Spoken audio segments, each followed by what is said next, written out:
Welcome to This Is Not About Your Body, a body neutrality podcast where we talk about all the real shit body image issues are actually about, because they're never just about the way you look. I'm your host, Jessie Nealand, and today I have with me Amanda Mittman, who is an anti-diet and weight-inclusive registered dietitian, nutritionist, intuitive eating coach, body image coach, and owner of Happy Valley Nutrition, which is a group private practice of registered dietitians supporting people with disordered eating and eating disorders. I'm very excited to have Amanda on here today to chat about intuitive eating and the training that goes into being a dietitian and nutritionist. So welcome, Amanda. Oh, thank you so much, Jessie, for having me. And I love that you let like an expletive go in the intro because I feel right at home. Oh, good. Yeah. I always like to ask, like, is it okay if I like drop a curse every here, Yes. everywhere here or there? I am a native New Yorker, so absolutely anyway, fine. Thanks for making me feel at home. You're so welcome. Okay, so I'm going to have you start by talking a little bit about yourself and the work that you do. Sure. So like you said, I am a registered dietitian and I work in this weight inclusive anti-diet space. So I own a private practice called Happy Valley Nutrition. We're located in Western Massachusetts. I've kind of, started to stop seeing as many clients as I do, but the ones that I really love, the people I really love working with are my body image clients, especially in midlife, around perimenopause, menopause, because I'm in it. Our bodies are changing. Body grief is real. Body neutrality is very hard, to really accept. And then I also have another kind of business, side thing that I do called Bitchin' Body Image RD. And that is to train clinicians, whether it's therapists or mostly dietitians have taken my programs, and to train them on the fundamentals of body image work. Because let's just be honest, we don't learn that shit in school, right? Like all the stuff that and the stuff that you do, you've had to probably learn, right, on your own, through your own research, working with supervisors and other people. It's the same with body image work. And I know for myself that I was like woefully unprepared with even working with humans after the training, like the school training to be a dietitian. And so I'm like, I've done enough supervision with younger, newer dietitians to know that everybody's just like really scared to have body image conversations. And I know I was as well. I remember being like, I really want to have these conversations because it feels so near and dear to my heart. But I don't know how to do it. Okay, so we're going to talk about the perimenopause midlife thing later. I feel like that's such a fascinating topic. It's a whole thing. But I kind of want to go into this training thing because I don't think most people in general, like most people probably don't even know the difference between a nutritionist and a dietitian. We certainly do not come across like what kind of training they get, or like, I think it's kind of one of those things like doctors where we just sort of assume everything and never really stop and think about what did that education look like? What did you learn about this or that?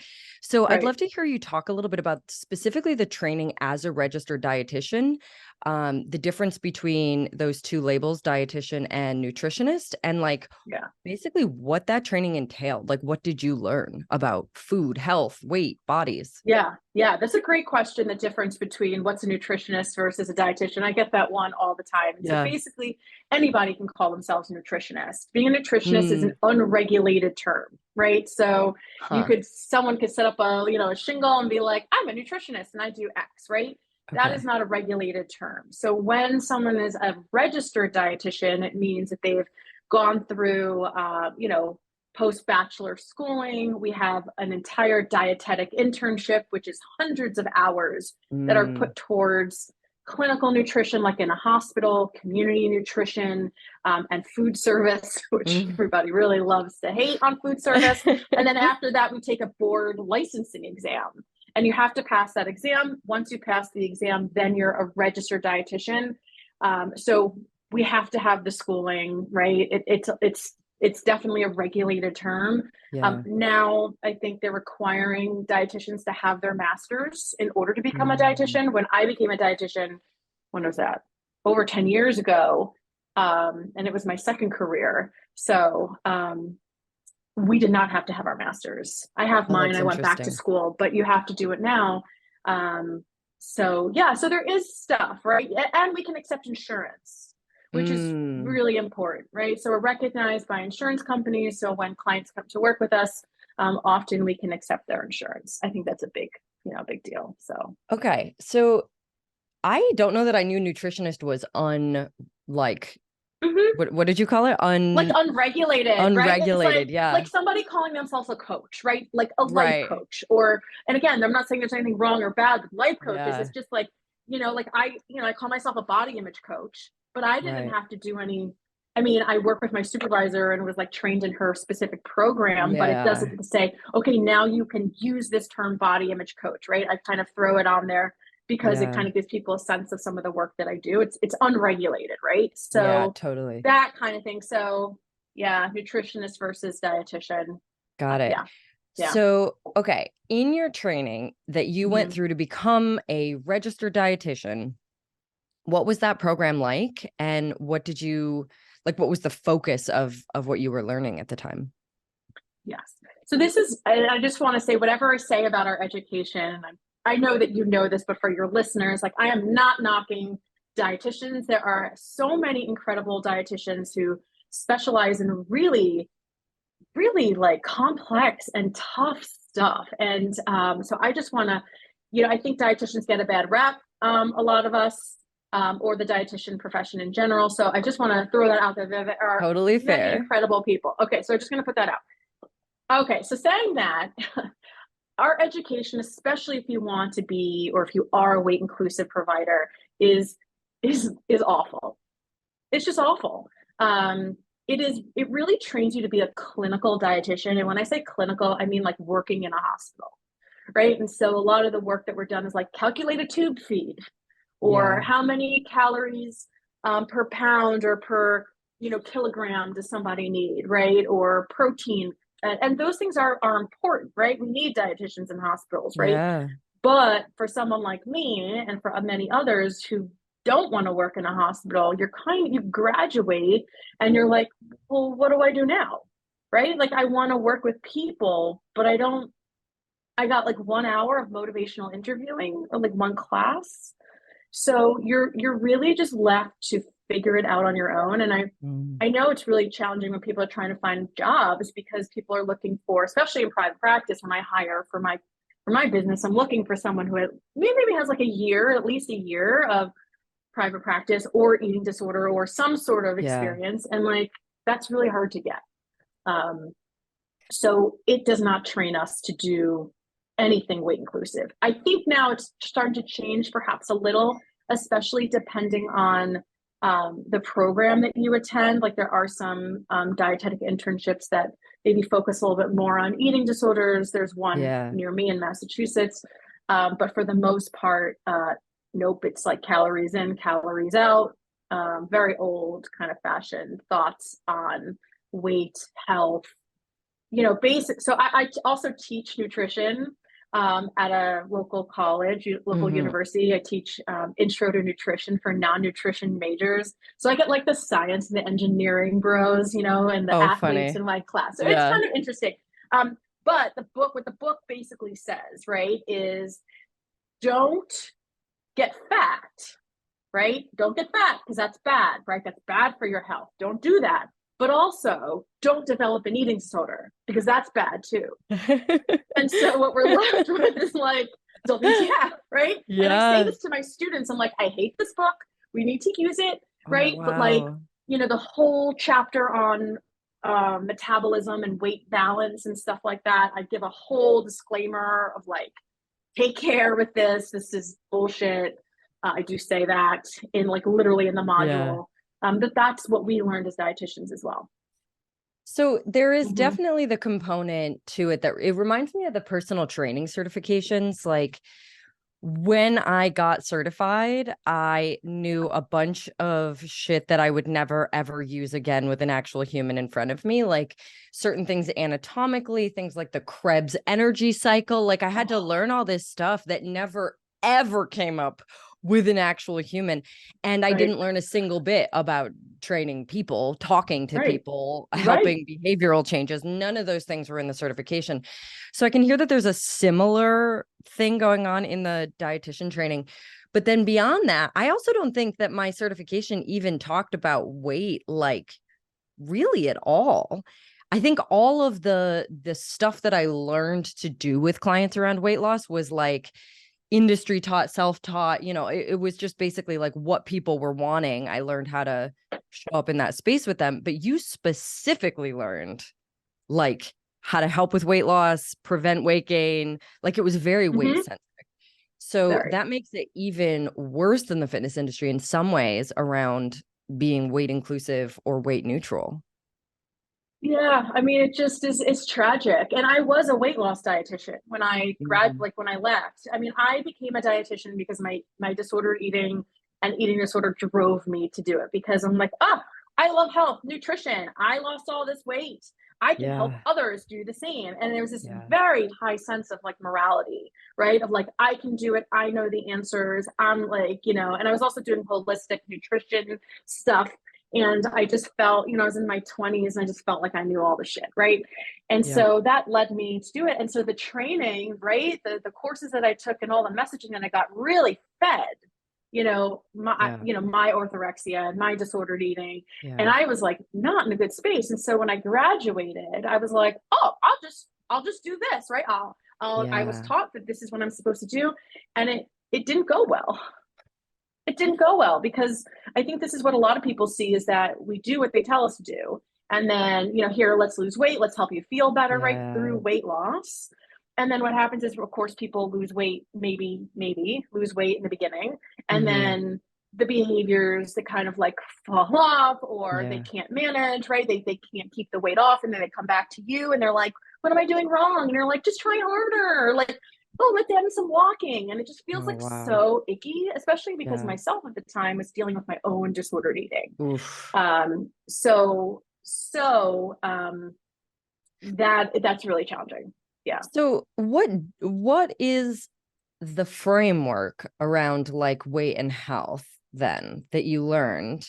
Because obviously you don't abide by this now. It sounds like you Of got course not. into stuff in your own sort of research drove you down a different path. But what did you learn that you had to reject or unlearn in your own research later? Like Mm-hmm. that, I mean, that just sounds exhausting because it's so focused on basically what we now know, Right. in the Is weight bullshit. neutral spaces is bullshit. Yeah.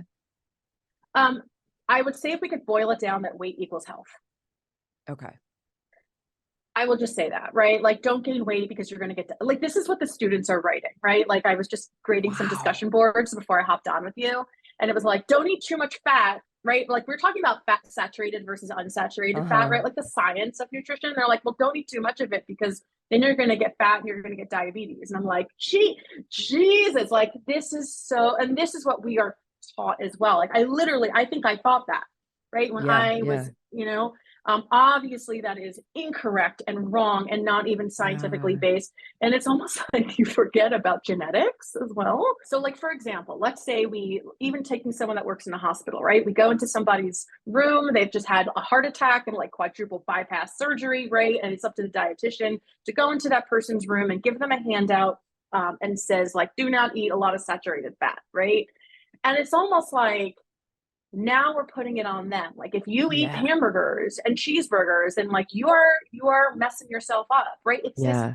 personal responsibility that I Oh, think that we learn to place on people, which is just so unfortunate and just so wrong. yeah. Because we know that health and any of this is not a moral obligation and nobody has Right. to do any of it. But if they're not, then they're deemed non-compliant. And this is what our, people feel like going to the doctor Yeah. all the time. And I can imagine that's what they feel like going to the dietitian, right? Like, even when I might do a 24-hour recall with a client, and I give them the whole spiel of like, I believe all foods fit, like no Yeah. judgment around it. They're always like, and then I had like some chocolate, and I'm like, oh yeah, I eat chocolate all the time, every day. And they're Yeah. like, oh, phew. There's this vulnerability there, and so I Yeah. think Fear of in judgment. our the It also judgment. completely erases like the social component of food. Like Yes. completely strips away the fact that like food insecurity and, like levels of privilege and marginalization play a role in what kind of food you can access and the decisions you make and the cultural component of like, oh my God, there's so much just stripped away. And then you're also basing it on bad science. Like, how is this allowed to exist? It Truly, does. I how mean, is it this does. happening? It's just, I think it just hasn't been updated. There's Mm, not enough people that are saying, this is not right. This is not what we see in practice. This is not okay. There yeah, are some really great groups of people doing this work, some great educators that are really fighting hard to bring different textbooks and different assignments and things yeah, like that to their students. But in general, that's just it's hard to imagine because we occupy the weight inclusive, fat positive space, and we're like, yeah, of course. But yeah, really, generally, like most people do not. And it's really cool when you have newer dietitians that like graduate and they're like, I read intuitive eating and this book changed and like I want to do this work, right? yeah, yeah. So I do think that there are more and more like students graduating and younger dietitians who are more interested in like health at every size and that sort of stuff. So it's really, really cool to see. Yeah. So I do think there's a little bit of a backlash too. Well, maybe it'll start changing because I do feel like the social awareness around these sorts of things is increasing. The visibility of these movements Mm-hmm. is increasing. And maybe just enough people will be like, I don't want to go to your stupid program unless you Yeah. kind of include something different. But that's Right. just wild to think that people who are, especially those wrapped up in some kind of disordered eating or eating disorder, or like just desperate for help with their relationship to food, are going to go to someone who learned these things. And unless they specifically taught themselves otherwise, Yeah. they're going to be basically handed more shame, more guilt, more anxiety and hyper focus. That's devastating. Yeah, and that's from, again, a registered dietitian or a nutritionist, like really Yeah. anyone. And so that's why if somebody's listening and they want to find somebody to support them, it's really important to like do the homework and look at the website and look at their Yeah. social media. And also, we also have to kind of look at it and fine tooth comb because there are a lot of providers out there who say that they are, weight inclusive or do intuitive eating or Yeah. mindful eating, right? But it's kind of weight loss in disguise, right? Anytime Yeah. that the goal is a change in like body composition or weight loss, it's not a Yeah. safe space if that's what you're looking for. Totally. What did So you so learn about yeah. eating disorders and disordered eating? I mean, I assume that's part of the education because so many dietitians go on to do that work of treatment, right? Right. So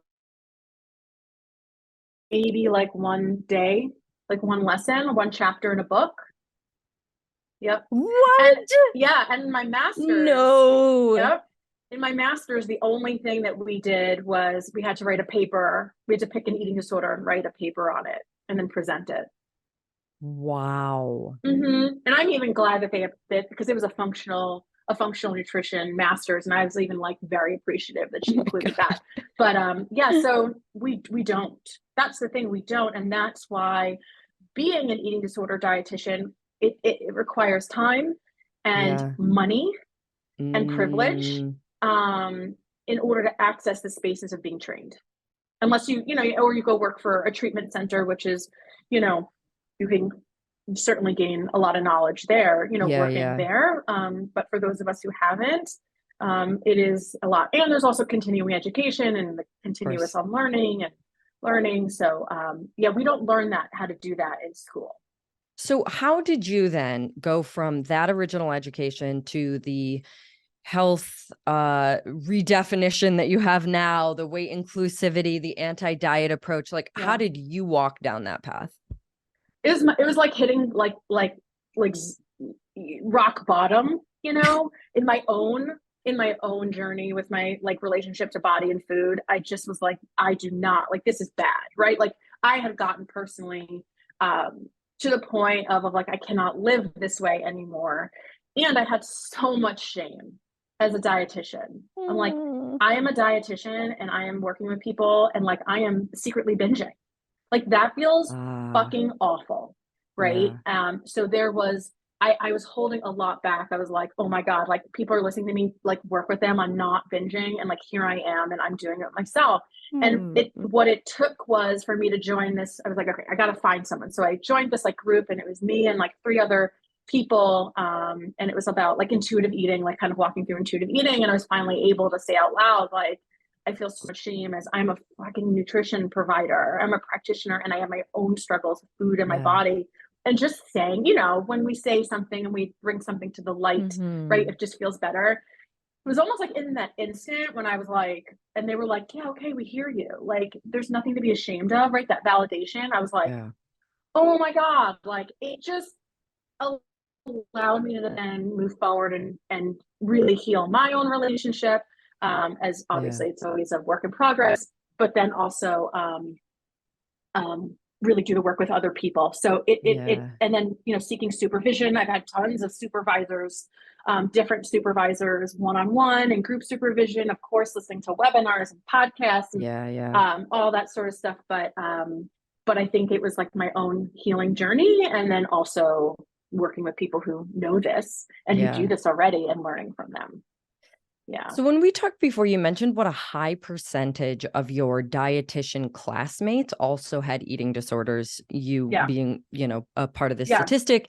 And this definitely tracks with my personal experience of who is drawn to this kind of work, both among like my peers and friends and my clients. But I think most people would be really surprised to hear this. And I'm curious, like, in your experience, why is it that so many people with eating disorders are drawn to a career as a dietitian or nutritionist?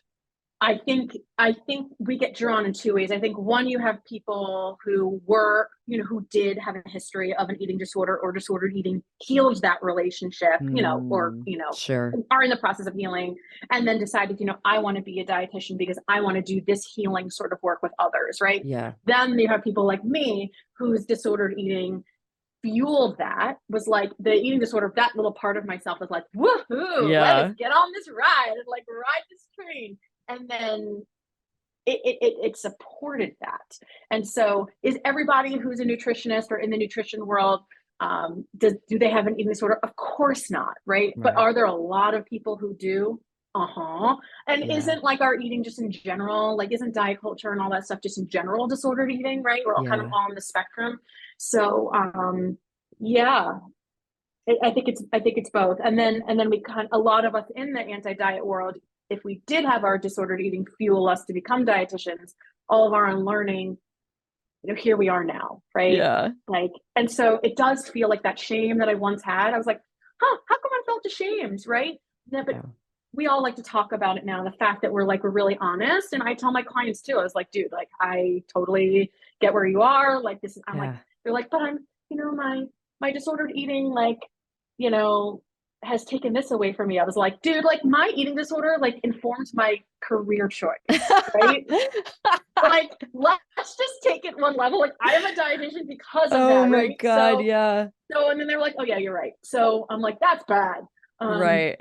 But, you know, I say like, make the mess your message, right? So I'm very open and honest about my journey. I want my clients to know, like, that I come from being a weight loss dietitian, didn't last very long, but that I've seen it firsthand. It doesn't work in my clients, and it certainly didn't work in me. So so there's definitely like, some of it is what you're describing is like healthism, basically this moral superiority around health as defined in this very particular and narrow way.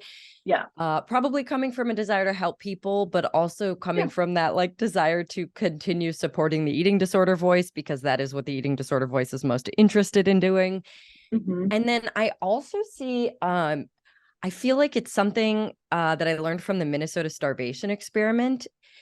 It was basically like, I assume you're familiar with this, but for anybody listening, it was like an experiment done where they restricted calories for a bunch of guys a long time ago, and just studied what happened. And everybody was shocked because like their lives, their mental health, their bodies fell apart. And they were only restricting like by a smaller amount than your average diet calorically per day than we would see people doing now.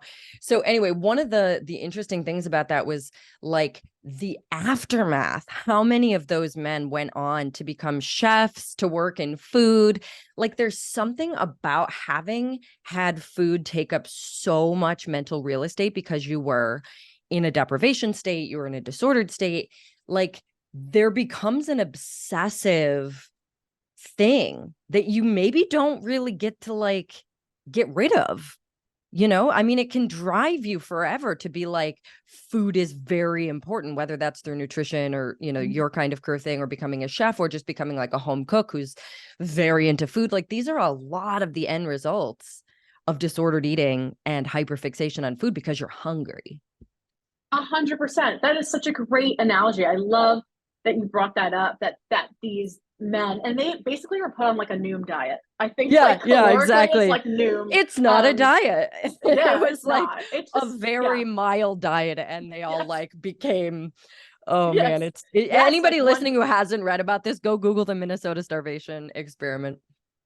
fascinated. They were obsessed with food, and I Mhm. can relate that. I mean, I can't speak for anybody else, but when you were talking about that, I was like, yeah, that was exactly my experience. I remember at the time how obsessed I was with all things health, all things food, right? And it took up a huge portion of my life, Yeah. like huge. And now I'm like, talking about food is my least favorite thing to do. Like I really don't. I mean, I'll help clients like prepare a meal plan and like, get Yeah. that sort of stuff, all that, but I really don't like talking about food. I really like talking about, psychology, behaviors, and like all that sort of Yeah. stuff, Yeah. you know, um, Totally.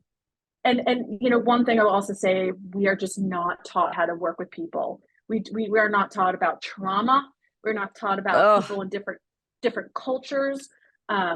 We're just not. Um, so that was also a big learning curve of like, oh yeah. wait, like not everybody is like a male in their 50s and white, like because that's the examples we get, like Bill, age Hmm. 52, right? Like white male. It's just it's Yeah. just a shame. And so I have so much compassion for my fellow dietitians, because it is a long road to Yeah. unlearning and really finding, you find your flow, you do, but it does require work. Yeah.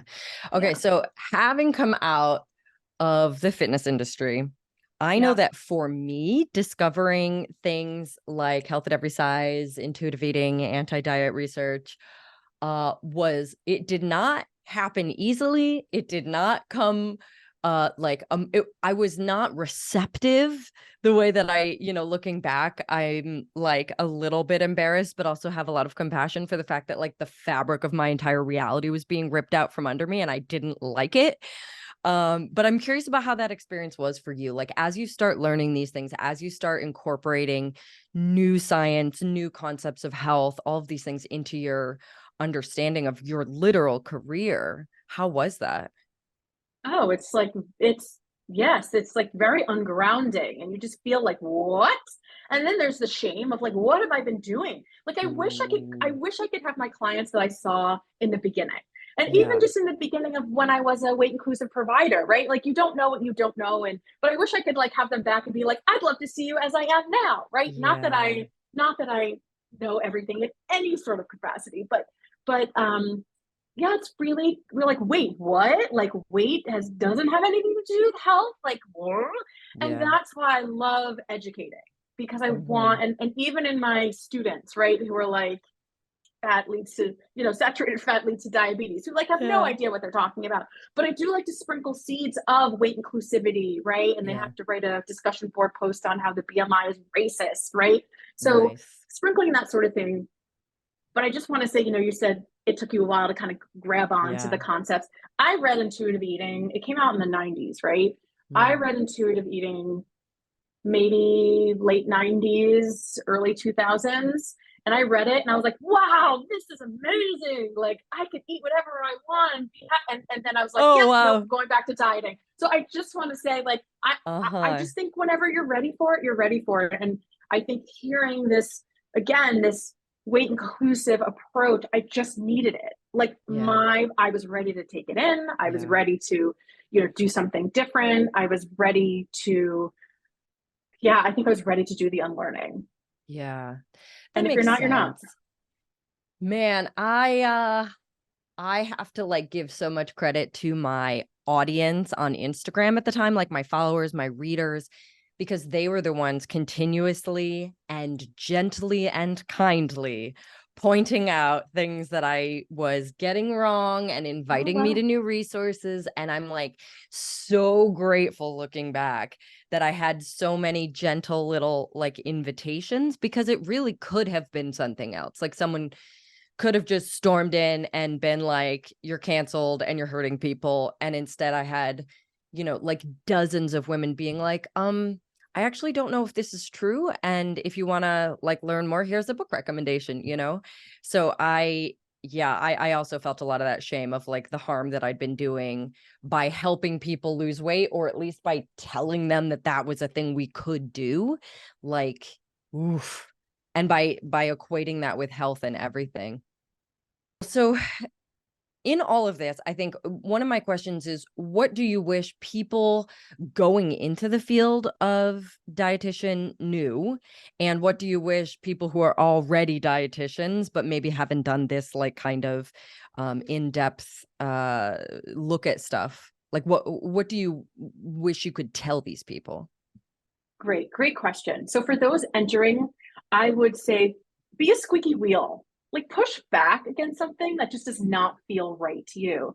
Even if your instructor is not open to it, just listen to your intuition, right? And if nothing comes up, that's totally fine. Yeah. I had an experience where in my master's, so I went to my master's for functional nutrition, right? So functional nutrition is like kind of holistic based. It's its own kind of way of looking at health, and it is very, very fat phobic. It is not weight inclusive. So here I am, Yeah. Hayes dietitian, and I'm like, oh, okay, like I'm gonna see how I can bridge like Hayes and functional, right? Uh-huh. So I went to this one class, and the class was about food addiction. Dun Mm, dun dun, right? So it's about food addiction, and I do not believe in food addiction. I certainly believe in how the feeling of feeling addicted to food, but yeah.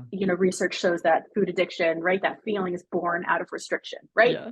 Okay, so here's my instructor coming up there saying all these things about how sugar is addictive and this and that, right? And I'm like, I knew this class was coming up. And so I had printed out research from, I think Marcy Evans has some great, who's a fantastic eating disorder dietitian. I had printed out some of her work and some of the studies that she links to. And I was like, here you go. And I even raised my hand in class and I was saying, this is what I think. Did she take that on, my instructor? Nope, not at all. Was she gracious about it? Yes. Oh Did I have to God. dissociate for like 90% of that class? Yes. Did I do well on that exam? No. But I felt like my blood was boiling. So Yeah. if you start to get that feeling of like, oh, this doesn't feel right, or like, I don't like the way we're talking about people, I don't like the way that we're Yeah. like putting people into category, like, it's okay. It doesn't mean that being a dietitian or a nutritionist isn't for you. You can do such amazing things. I Right. think it's knowing when you have to play the game. So like I had to play the game. I had to use the word obesity, right? I had to so I Sure. used it in quotes. I use it in quotes, but I had to play the game in order just to get through it. Yeah. Meanwhile, I was like doing my own work. So I would just say, speak up, be a squeaky wheel, but also play the game when you kind of need to. And then Mm-hmm. follow great, social media accounts or other people who are further along in this than you, who are doing the work that you want to do. And then Yeah. the second thing for those who are already doing this work um, is find community, find other people that are kind of doing what you want to do, and ask to speak to them and just say, how did you learn what you learned, or how did you get to where you're getting? Supervision is right. You can't be as great as you are without learning from others. And so if Yeah. that is available to you, seeking out supervision, or listening to amazing podcasts like this one, or reading things, but Yeah. and just humbling yourself of like, okay, I learned it this way, and Yeah. now I need to do the work of breaking down what I learned. You're not wrong. It is not your fault. That's what I always say to Yeah. that. Like, this isn't your fault. It isn't your fault that having body image conversations feels challenging. It isn't your fault that you're afraid that you're not going to get it right. Because Yeah. that's what we're taught, right? Like, there is an answer to a question, Yeah. and it involves somebody's health, right? So, Yeah. yeah, Oof. just compassion, like tons of compassion, everybody, Right. for your Um, little baby self.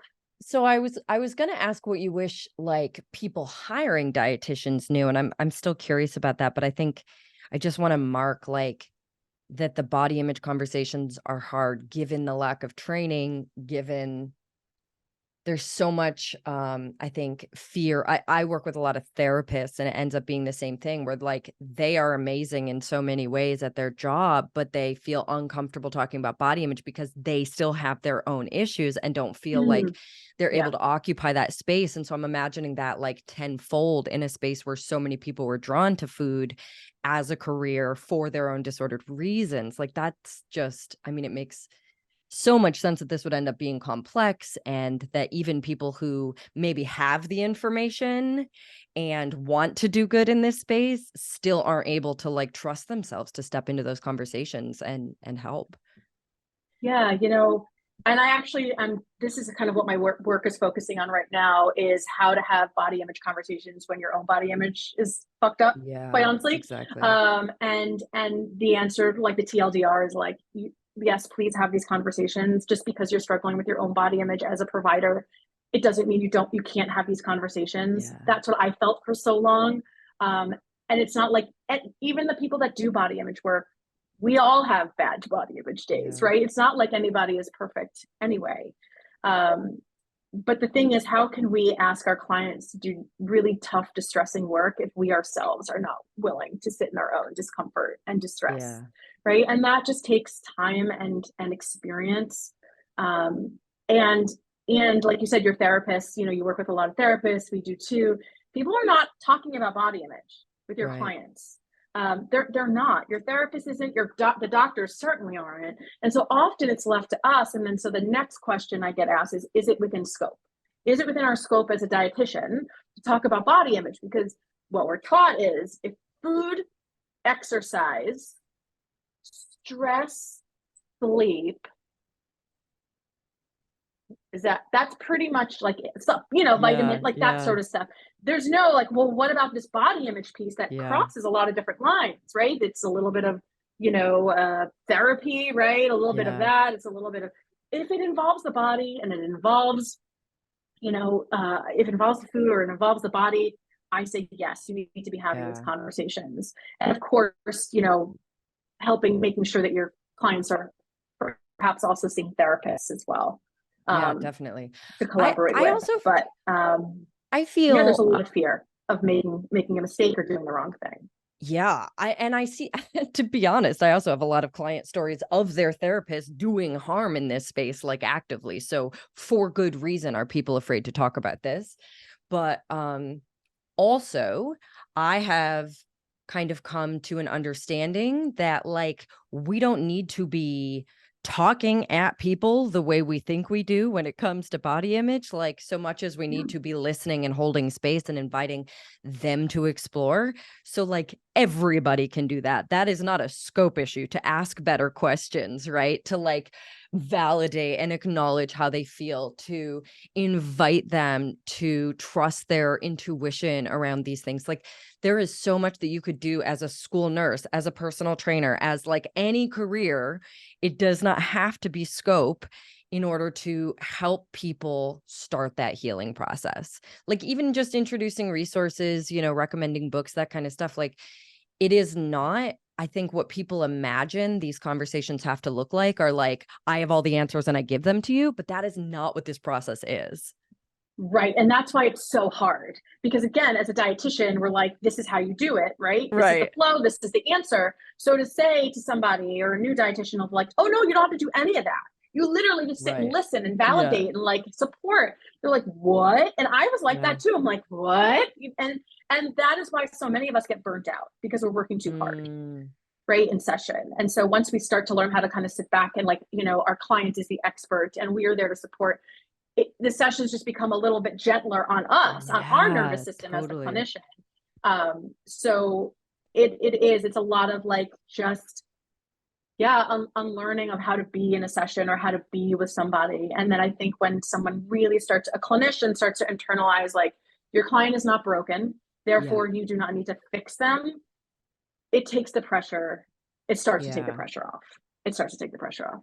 I'm so grateful because my life coaching certification, which is the basis of the work that I do, Mm-hmm. is IPEC certified life coaching. Mm-hmm. Is basically just about asking better questions and like Mm-hmm. centering the other person in their It's great. experience as the authority, like all of these things that as a personal trainer was the opposite of what I learned. As a personal trainer, I was supposed to be the authority and tell them what to do and like make sure they did it.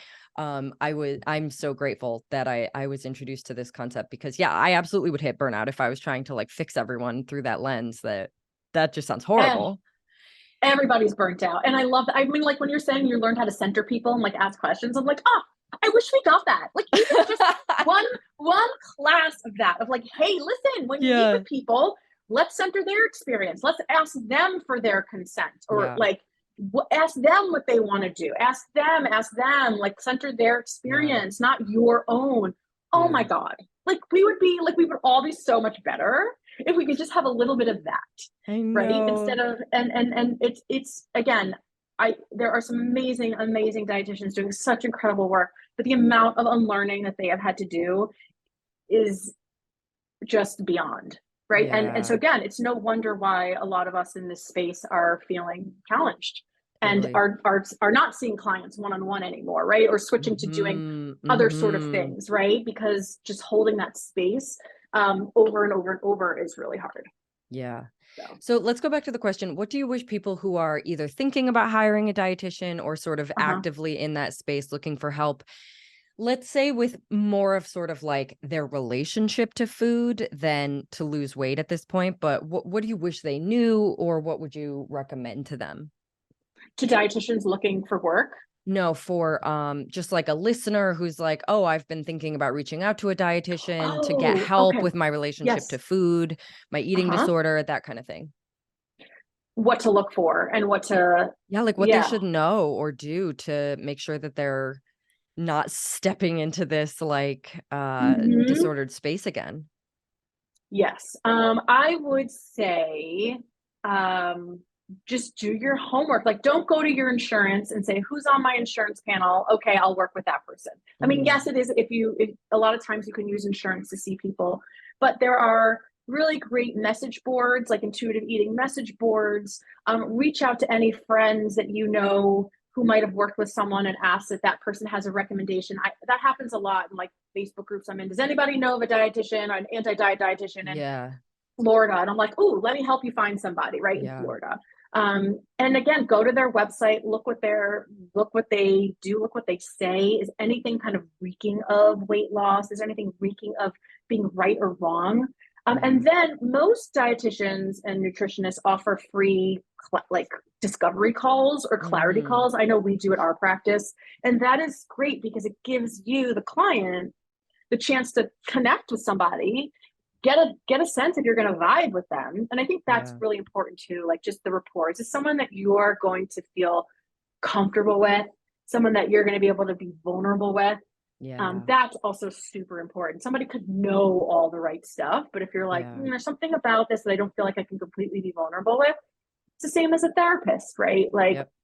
and I always say to people, like, if I'm not the one for you, no hard feelings. This is kind of like dating, right? You got to find the right person for you. It's the same thing when finding a therapist and finding a dietitian. And Yep. that's why when I have multiple dietitians, I have 6 dietitians, and I'm like, all right, if this person doesn't work out, I have this person. Let's try it, Yeah. right? Yeah. Like we all have our different ways of doing things. Um, and you can always, if something doesn't feel right, stop. You can always stop. You are Yeah. not, Trust your gut. if you're working with someone that has like a package and you're buying into a package of like 6 or 4, make sure that this is the person that you want to work with. Yeah. If you're working with someone's insurance based, we can't do packages, so you could stop at any point. Yeah. Um, you And deserve to if work with someone someone. Yeah, says something that yeah, feels off, that feels violating, like advocate for yourself. You get to speak yeah. up It's because so even hard. if they are like experienced and, Yeah. otherwise aligned, these are moments that are likely to happen. And I think the sort of white coat syndrome of like, well, you're the authority. I guess I just listen to Yes. you. Like, we have to push back against that in all fields and center the fact that you are the authority on your body. Oh, I love it. You said the white coat syndrome because there is a power differential, right? Yeah. There is. Whenever you go to seek support from someone, even if it's not a medical, when we go to the doctor, there is a huge power Yeah. differential. That's why one of the reasons why it's so freaking harmful. But even when meeting with a therapist or a clinician, there Yep. is kind of some power differential. And so I'm the type of person that in the past, I wouldn't have said anything. I would have just kept through it, right? And just, a dietitian or a therapist, they should meet you where you're at and want to partner with you and center Yeah. your experience. And if that is not something that you're feeling from who you're working with, or you want to work with Yeah. someone like that, the right person is out there, and will recognize this power differential and try and level the field as much as Yes. possible.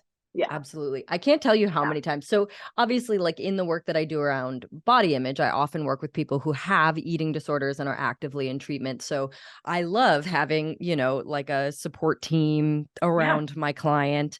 Sure. But inside of that fact, I can't tell you how many times I've literally helped a client script their own advocacy with one of their supportive team members because something is happening that is harmful, feels bad or wrong, feels violating, like, or just is making them feel misunderstood or sort of taken down the wrong path.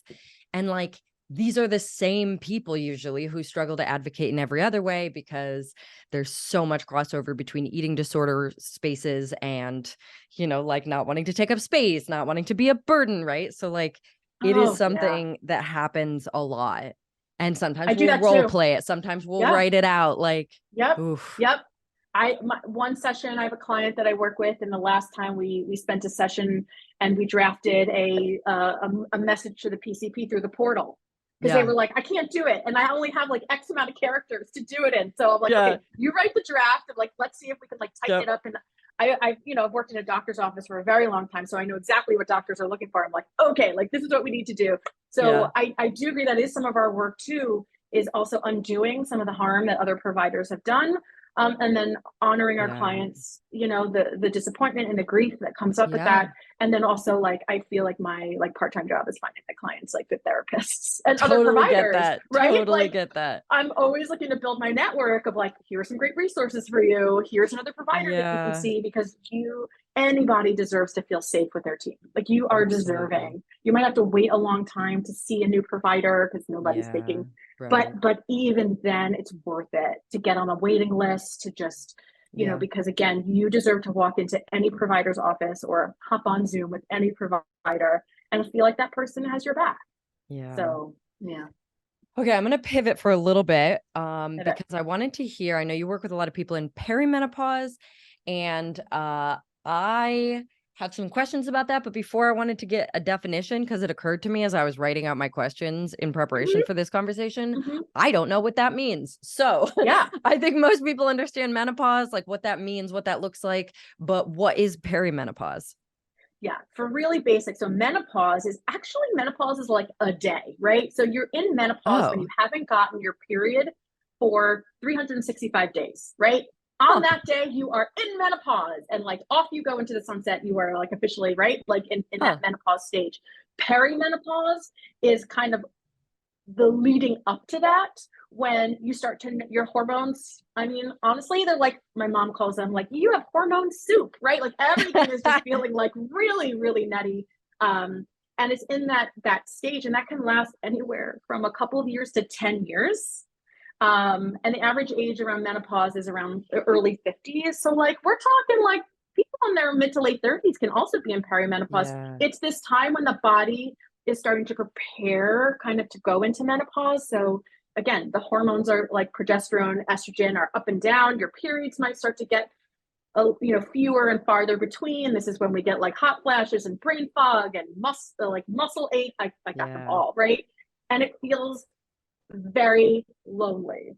And weight Yeah. changes, body changes, and the messages that we're given, I can't tell you how many times, it's like lose the belly, right? Lose the belly. It's like, Right. nope, we need fat and adipose tissue because that's what stores estrogen.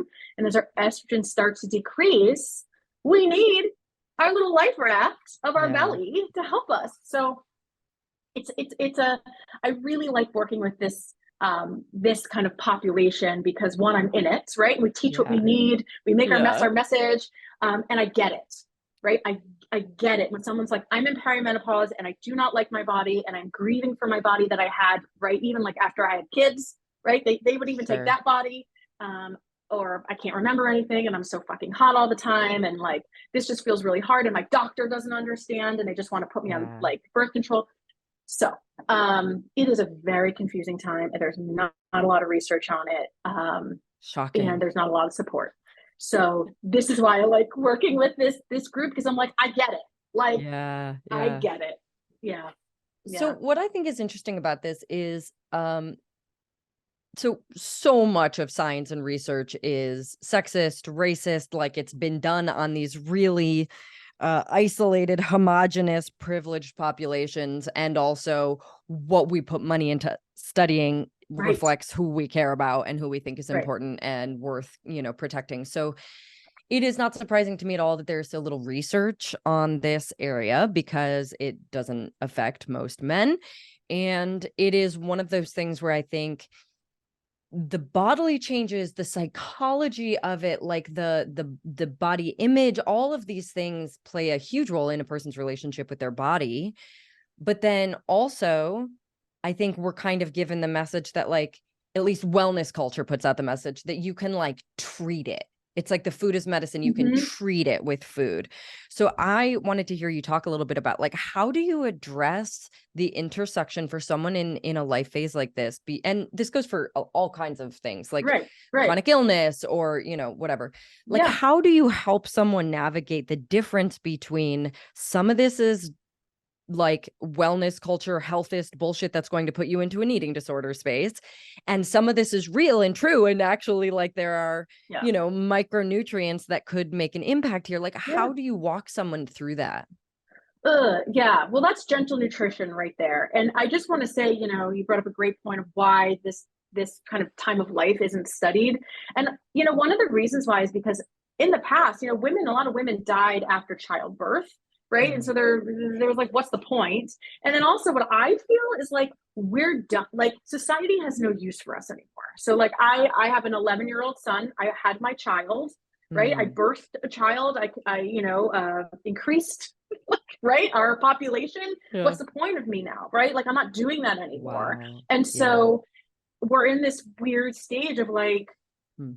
if we do have children, like our kids are getting older, they don't need us as much. We're really like, in our career, it's just where do we fit in? And that's Yeah. what I feel a lot of. And so the research is like, well, what do we do with these people? Yeah. So there's that. And if you're looking, how do we manage, how do we navigate nutrition and health, right?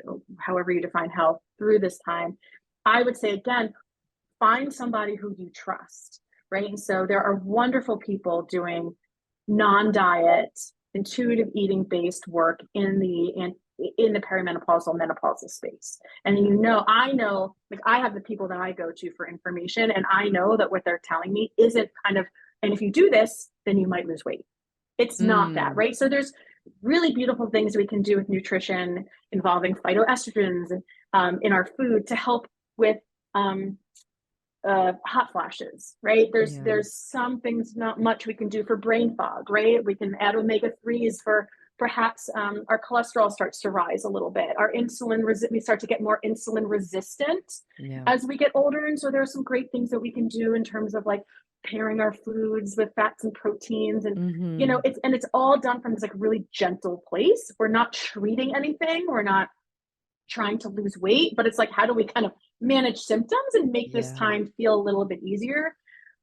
Beyond that, I will also say I think community is just the most important piece. Like I Yeah. remember having like a really bad like perimenopausal day. I don't know, I can't explain it. I just was like, I feel perimenopausal today. And I like looked down my list of friends and like I think anyone would understand, but I was like, I don't have like a group that I could be like, hey, you're feeling perimenopausal today. I'm feeling great, right? Yeah. Yeah. It's very lonely and isolating. And same with doing body image work and intuitive, like it Yeah. is, right? Because you're kind of bucking what society tells you to do. Yeah. So finding community, like the right community, and then Yeah. finding people, like even if you just Google like perimenopause, menopause, anti-diet, right? Mm-hmm. Um, Finding people that give you supportive Yeah. information and not scary information. I don't know if you are of the same era, but I grew up with like Prevention Magazine being Oh yeah, a sure. very Oh big yeah. thing. So Yeah. like I think this is one of the areas that I get a little like sketched out around like dietitian, nutritionist advice, even beyond like all the harm that can be done with, healthist, lack of awareness of privilege, weight loss, all these things, is like the idea that, almost like a superfood can save you, or Yeah. this idea that like if you're not adding enough reversatrol heavy foods into your diet, like you will die a horrible death somehow. Hmm. It's Hmm. very fear mongery, and I It feel like is. that's the kind of tricky thing in trying to get support for something where nutrition can be supportive Yeah. without crossing a line into obsessing over little things that don't need to be obsessed over, like how much reversatrol in blackberries versus blueberries or Right, something, you know? right. As somebody who occupied that space personally in my life for a long, long time, not around perimenopause, but just around health in general, that fear, it's really like it's so Yeah. fear-based, right? And so anytime someone's like, you have to do this, have this super whatever, otherwise you're gonna be Yeah. awful, right? Make Like, sure you're getting enough.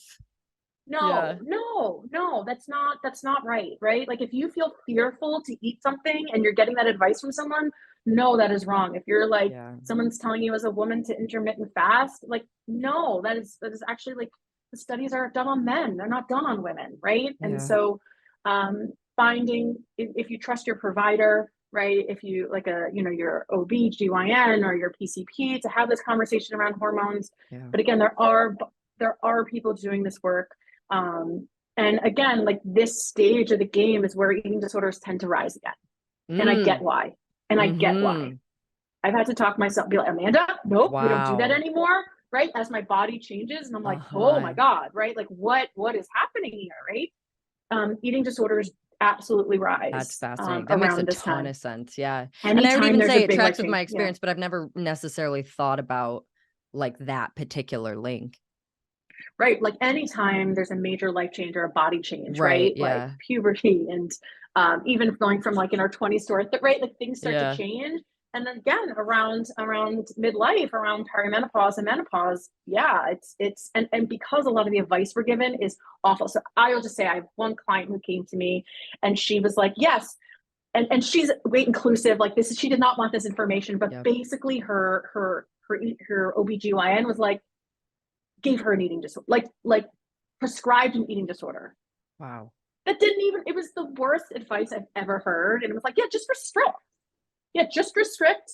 And then you'll lose the weight. And then once you lose the weight, you'll start to maintain. And I was like, that is an eating disorder. I said to my client, I'm like, What? that is an eating disorder. And also that does not even work. Yeah.